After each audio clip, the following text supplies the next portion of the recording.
السلام عليكم ورحمة الله تعالى وبركاته تلامذتي الأعزاء.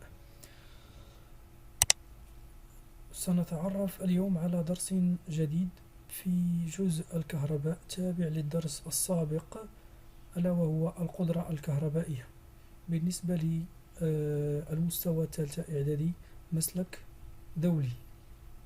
إذن ننطلق على بركة الله. Vous avez remarqué que la facture d'électricité de votre famille du mois mars y contient un montant très exagéré de 800 dirhams. Alors, dans ce cas, votre père a demandé de calculer l'énergie consommée au cours de ce mois. Donc, la question qui pose, comment je peux calculer l'énergie consommée? Quelle est la relation nécessaire pour calculer cette énergie, etc. Donc, comment répondre à ces questions? On va commencer un nouveau cours, c'est l'énergie électrique. Alors, qu'est-ce que ça veut dire l'énergie électrique? Quelle est la relation qui permet de calculer cette énergie? Alors, on va commencer par une expérience qui va montrer qu'est-ce que ça veut dire l'énergie électrique. Alors, expérience. En fonction un four de puissance P égale à 2000 watts pendant 4 heures. بمعنى سنقوم بتشغيل فرن كهربائي قدرته الكهربائية 2000 واط يشتغل خلال مدة زمنية تساوي 4 ساعات. إذن فكما تعلمون vous avez que pour calculer l'énergie électrique, on a besoin de ce qu'on appelle le contour électrique. Donc ce contour-là permet-nous de déterminer l'énergie électrique consommée par une installation électrique. إذن فالعداد الكهربائي هو جهاز يمكننا من قياس الطاقة الكهربائية المستهلكة من طرف تركيب منزلي مثلا. إذن ففي هذه التجربة سنقوم بتشغيل الفرن على الساعة 8 صباحا، من 8 صباحا إلى 12 زوالا. فقمت بمراقبة العداد فوجدت على أنه يشير إلى القيمة 2000 كيلو وات أور. وبعد مرور 4 ساعات قمت بإعادة مراقبة هذا العداد فلاحظت على أنه يشير إلى 2008 كيلو وات أور. سنتعرف فيما بعد على أن الوحدة كيلو وات أور هي وحدة الطاقة الكهربائية. إذن في هذه الحالة سنقوم بقياس الطاقة التي استهلكها هذا الفرن خلال مدة 4 ساعات، يعني من 8 صباحا إلى 12 زوالا. إذن on a l'énergie consommée est E égale à O2 moins E1 بمعنى O2 qui est égal à 2008 kWh. E1 c'est 2000 kW qui est égal à 8 kWh. Voilà. Donc c'est l'énergie consommée au cours de 4 heures qui est égal à 8000 watts-heure. Alors maintenant, on va faire la multiplication de la puissance P du four fois le temps de fonctionnement qui est égal à 4 heures. Donc P est égal à 2000 watts, T égale à 4 heures. Donc 2000 watts fois 4 heures égale à 8000 watts-heure. Donc, si j'ai comparé cette valeur qui est obtenue par la multiplication du puissance fois le temps avec celle que j'ai déjà calculée par le contour électrique, on va trouver que ce sont les mêmes. إذن هنا كما تلاحظون على أن الطاقة الكهربائية التي قمت بحسابها انطلاقا من العداد الكهربائي اللي هي 8 كيلو وات اور اللي هي 8000 وات اور هي نفسها التي حصلت عليها عندما قمت بضرب ماذا القدرة الكهربائية للفرن في مدة اشتغاله اللي هي 4 ساعات. إذا 2000 في 4 هي 8000 وات اور، تساوي نفس القيمة التي حصلت عليها من خلال العداد الكهربائي. إذا هنا on peut déduire que l'énergie électrique égale à P fois T. Donc l'énergie électrique E égale à P, c'est la puissance de cet appareil fois le temps de sa fonctionnement. Alors conclusion. L'énergie électrique notée E est une grandeur physique qui exprime la quantité d'énergie consommée par un appareil électrique. الطاقة الكهربائية نرمز لها بالحرف E هي مقدار فيزيائي يمثل ماذا؟ يمثل كمية الطاقة المستهلكة من طرف جهاز كهربائي معين. Donc l'énergie électrique transformée pendant une durée delta T est un appareil de puissance P est donné par la relation suivante. Donc vous avez la relation E égale à P fois delta T. Avec P c'est la puissance de cet appareil, delta T c'est la durée de fonctionnement de cet appareil. Donc vous l'avez vu que la valeur, l'unité internationale de la puissance c'est le watt. Vous avez aussi l'unité internationale de temps, du temps c'est le seconde. Alors l'unité internationale de l'énergie électrique c'est quoi? C'est le joule. Donc le joule c'est l'unité internationale de l'énergie électrique. Vous avez aussi une autre unité, c'est l'unité watt-heure. Watt-heure. Watt-heure c'est l'unité usuelle، يعني هي الوحدة العملية ولا الأكثر استعمالا في حياتنا اليومية. Alors comment je peux transformer le watt-heure en joule? Voilà. Donc le joule, qu'est-ce que ça veut dire le joule? C'est l'énergie électrique consommée par un appareil de puissance nominale 1 watts quand il fonctionne pendant une seconde. بمعنى أن الجول هو ماذا؟ هو الطاقة المستهلكة من طرف جهاز كهربائي قدرته الإسمية هي 1 وات مضروبة في مدة اشتغاله خلال ماذا؟ خلال ثانية واحدة. هي كالتالي. إذا 1 جول شنو هو قدرة الجهاز في مدة اشتغاله، هو قدرة الجهاز اللي كيساوي 1 وات في مدة اشتغاله اللي هي ثانية واحدة. حنا شنو عندنا في الوحدة؟ وات اور، يعني الوات في ساعة واحدة.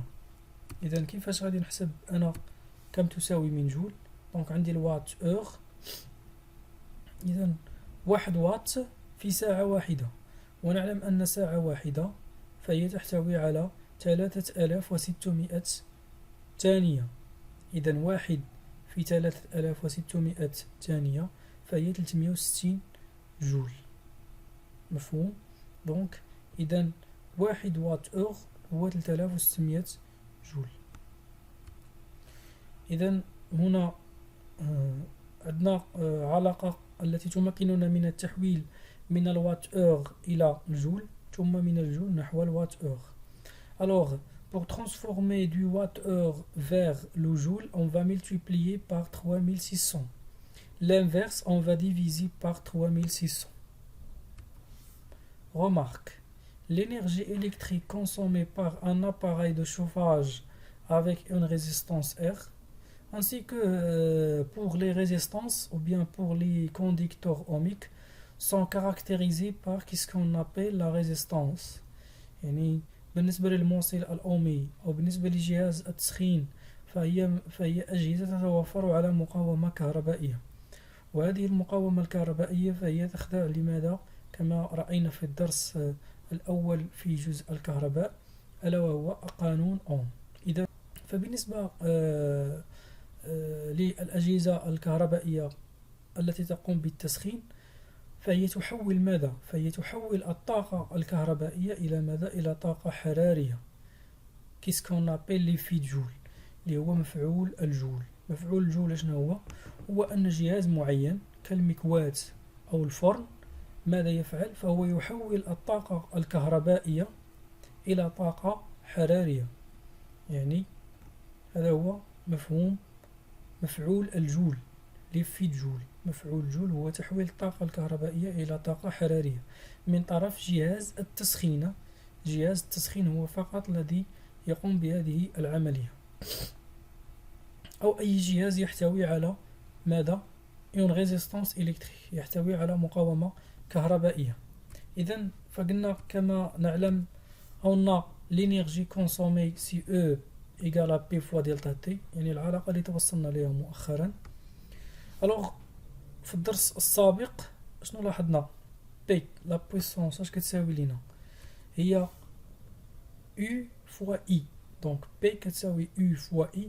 I c'est l'intensité au borne d'un résistance ou bien d'un dipôle électrique fois l'intensité du courant qui traverse cet conducteur ohmique ou bien ce dipôle électrique.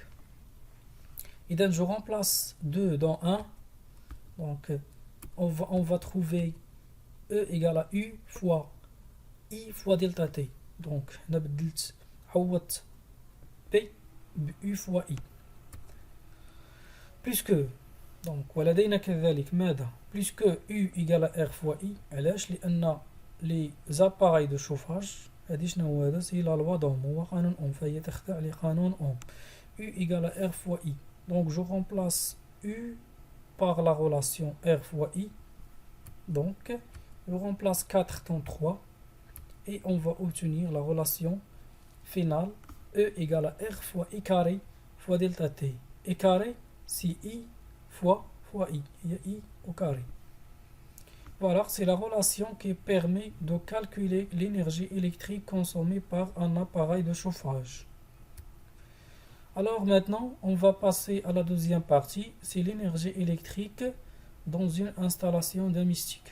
هي الطاقة الكهربائية في تركيب منزلي. Alors, l'énergie électrique consommée dans une installation électrique domestique est égale à la somme des énergies consommées par chaque appareil électrique. الطاقة الكهربائية المستهلكة في تركيب منزلي فهي ماذا تساوي؟ فهي تساوي مجموع الطاقات لكل جهاز كهربائي. بمعنى E total est égal à E1 plus O2 plus O3.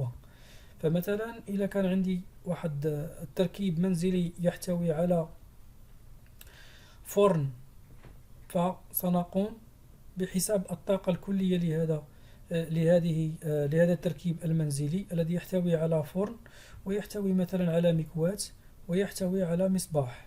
إذن فالطاقة الكهربائية المستهلكة من طرف الفرن سنرمز لها ب E1 ونقوم بحسابها لوحدها، ثم E2 هي الطاقة المستهلكة من طرف المكواة، و3 الطاقة المستهلكة من طرف المصباح إلى غير ذلك. إذا كانت عندي ثلاجة، كان عندي آلة تصبين إلى غير ذلك. وفي الأخير عند حساب هذه الطاقات سنحصل على الطاقة الإجمالية اللي هي l'énergie électrique dans une installation domestique، اللي هي الطاقة الكهربائية المستهلكة في تركيب منزلي بأكمله. Alors كما شفنا في الدرس في بداية الدرس على أن الطاقة الكهربائية فهي تقاس باستعمال جهاز يسمى بالعداد الكهربائي. C'est le compteur électrique. Donc qu'est-ce que ça veut dire le compteur électrique?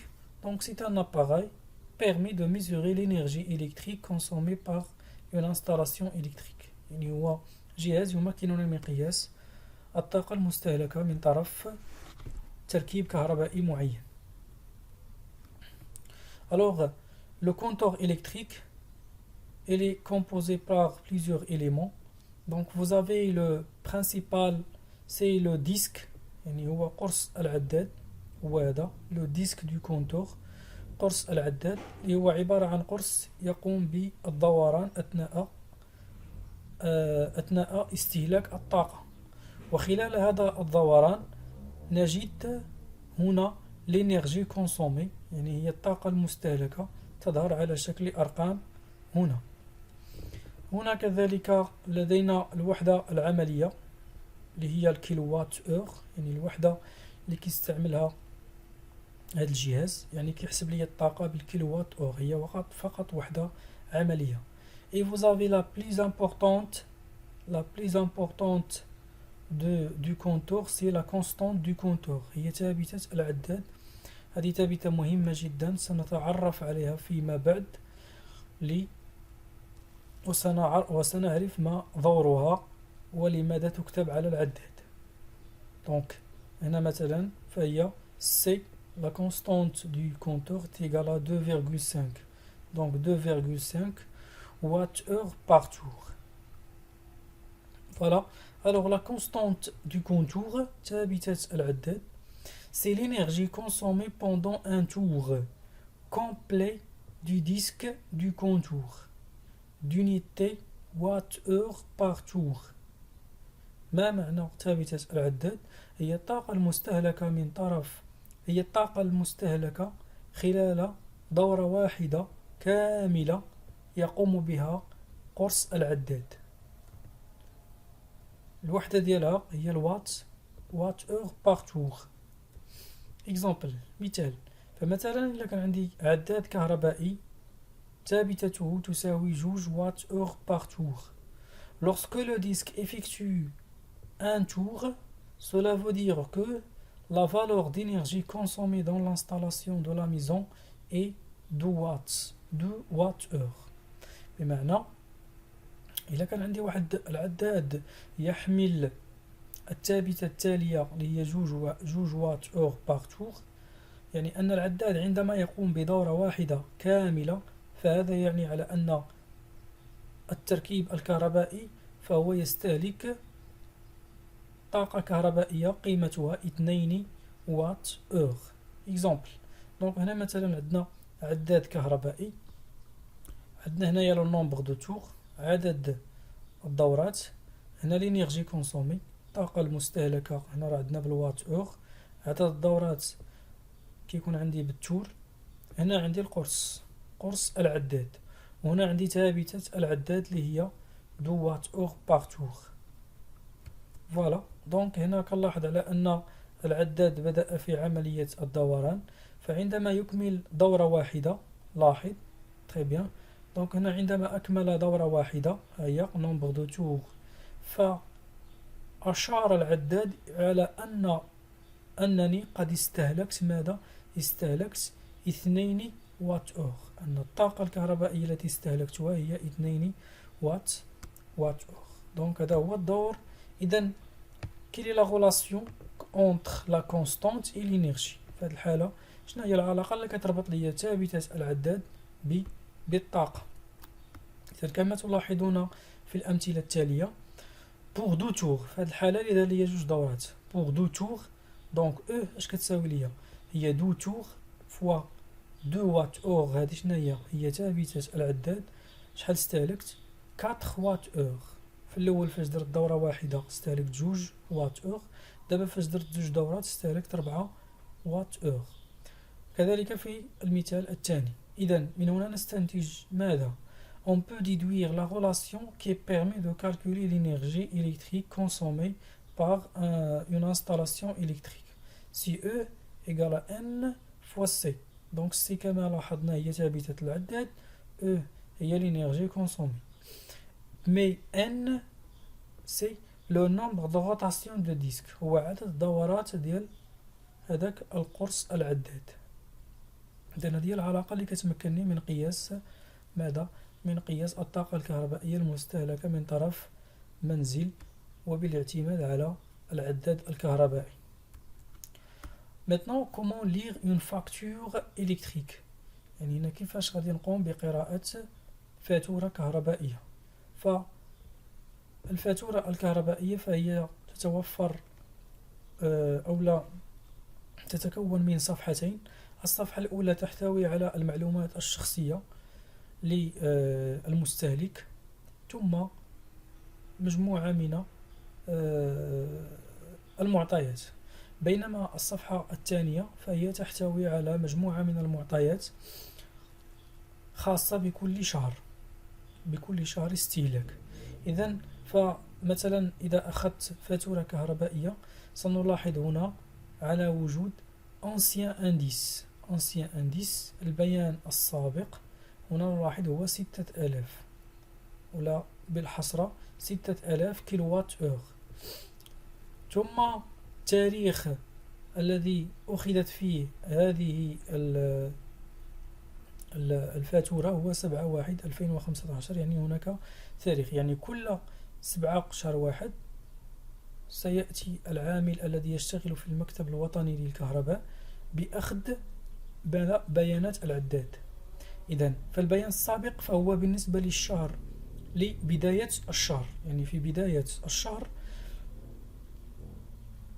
سأقوم بقراءة العداد سأجد 6000.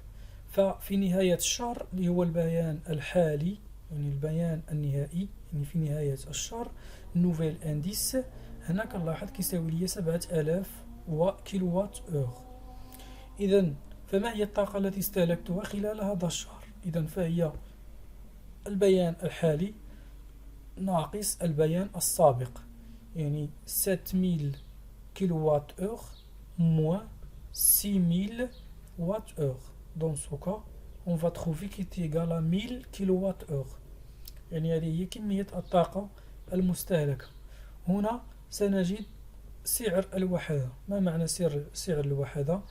هنا شحال استهلكنا 1000 كيلووات أور، فهذه كتعني سعر الوحدة هو بالنسبة لكيلووات واحد، يعني كيلووات واحد شحال الثمن ديالو هو 0.80 درهم. بينما 1000 كيلووات كيفاش غادي ندير ليها باش نحسب ثمن الاستهلاك بالنسبة ل 1000 كيلووات أور. دونك سنقوم بالعملية الثلاثية ولا بالطريقة الثلاثية، ولا سأقوم بضرب 1000 كيلووات أور فاش في 0.8 سنحصل على 800 درهم، وهذا هو ثمن الاستهلاك. إذن هذه طريقة قراءة فاتورة كهربائية. Donc maintenant on va passer à un exercice d'application. Donc dans une maison, un chauffe-eau électrique porte les signaux suivants: 220 volts et 2000 watts. Fonction pendant demi-heure, 0,5 heure ou bien 30 minutes. يعني في منزل، يعني في دارة كهربائية منزلية لديك قمنا بتشغيل سخان كهربائي يحمل القيمة ولا القيم الإسمية 220 فولت و 2000 واط خلال مدة زمنية تتراوح خلال مدة زمنية تساوي نصف ساعة. La première question, c'est calculer l'énergie électrique consommée par cet appareil. واحسب الطاقة الكهربائية المستهلكة من طرف هذا الجهاز. السؤال الثاني, la deuxième question, vous avez le 1 kWh est facturé par 0,8 dirham. Alors quel est le prix de consommation?